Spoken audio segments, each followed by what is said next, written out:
So I was talking to Cube because we were doing press for Jumpstreet, and I was like, I'm such a like in awe of him because he's a multi-hyphenate super threat, right?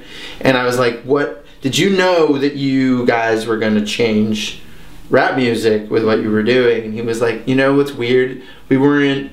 He said it in a cooler way than this, but he was like, we weren't thinking about that. We were just like, we had tried to make records that fit into the mainstream and that were radio friendly, and we got dropped. One of us got dropped from our label, and we were all coming from different groups, and they'd all failed because they were trying to sound like the sound of the day, and they just wound up sounding kind of generic. And then we would just said, fuck it, we're just gonna make what we like, and we're just gonna get together and do this kind of like super group thing, and just make it sound how we feel like sounding. And that was the thing that hit. And he was like, it was a great lesson that doing our voice was the thing that ultimately made us successful, and chasing what was popular at the time didn't really work. And I would say that was been true for Chris and myself, and you know, other people that I've known in the business, like the Lonely Island guys, who like didn't get jobs or like worked PA jobs and stuff and stayed up all night and skipped a bunch of fun parties, instead like made their own weird videos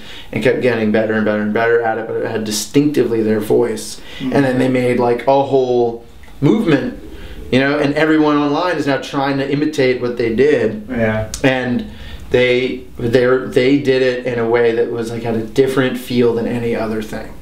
And my advice to any screenwriter in any medium is like, do your thing, like observe your thing, and put that out there. It's so much more likely to pop than if you're just writing like something that feels like it could be a movie. Every shitty thing I ever did was because I thought, oh yeah, that sounds like a movie, but I didn't really care about it. When it was like, oh, we have to do this, that would be so awesome, that's when it's gone through. Sweet. The end.